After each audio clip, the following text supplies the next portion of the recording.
When you were little, did your parents keep giving you these animals and things like they thought you looked like you had to have something to be grabbing onto all the time or you'd fall over or blow away or something?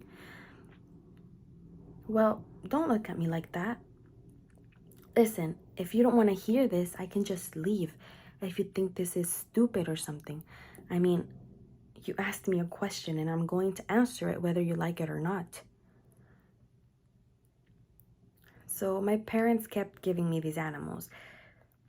See, not just like cats and dogs, but also a pregnant raccoon and two ducks named Mickey and a deflowered skunk and a chicken named Arnold and all kinds of things like that. They were really dumb. Not the animals, my parents.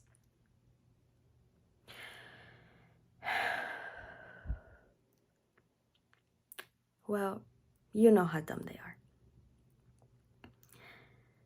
And the house we lived in was too close to the road. And what happens when you live too close is that all your animals get splattered always on the road, and your brothers are always having to go out with a shovel and scrape them off and take them someplace to bury. And sometimes, if they're all squashed but not quite dead, your brother has to hit them with the shovel and until they stop screaming or quacking or squawking or whining or meowing, as the case may be.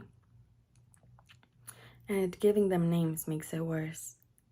But I loved it, and I couldn't help it, and I did. And when they got squashed, then it wasn't just the cat or the duck.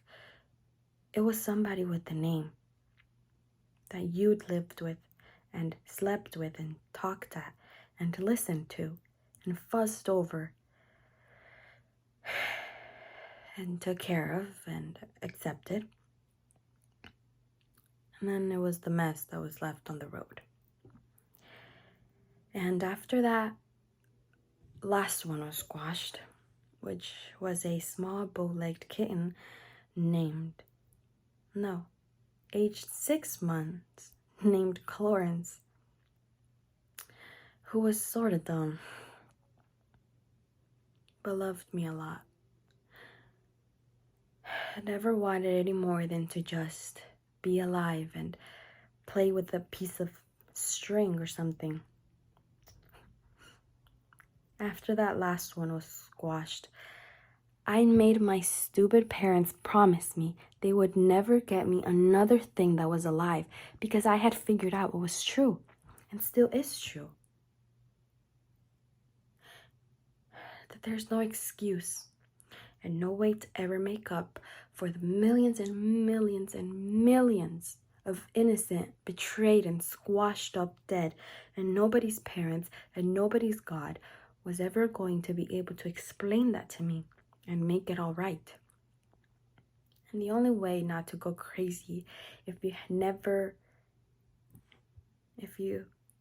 had the misfortune to be a compulsive namer and lover was if you never looked yourself up with splatterable things. Then it can never be your fault for needing them or having them. Because if you don't give, you can't hurt. And you don't get guilty because you can't betray if you never gave to begin with. Does that make sense to you? It does make sense. It does.